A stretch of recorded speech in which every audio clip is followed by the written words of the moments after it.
RRB group D கணிதம் சிம்பிளிஃபைலேருந்து ஒரு question 2x² - 5x = 1. அப்போ எக்ஸோட வேல்யூ என்னன்னு கேட்குறாங்க.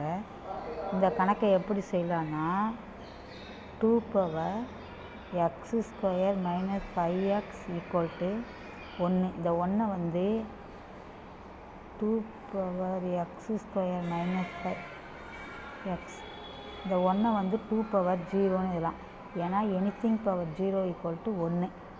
அப்போது பேஸ் ரெண்டும் சமமாக இருக்குது. அப்போ பவரும் சமம்னு அர்த்தம். அப்போது x² - 5x = 0. இதில் x வெளில இருக்கா, x - 5 = 0. இப்போ x = 0, x - 5 = 0. x = 0, x இந்த -5 அந்த பக்கம் போச்சுன்னா +5. அப்போ எக்ஸோட வேல்யூ 0 ஆர் 5. உங்களுக்கு பிடிச்சிருந்தால் லைக் பண்ணுங்கள், ஷேர் பண்ணுங்கள், சப்ஸ்கிரைப் பண்ணுங்கள். உங்கள் கருத்துக்களை கமெண்ட்டில் பதிவு பண்ணுங்கள். நன்றி, வணக்கம்.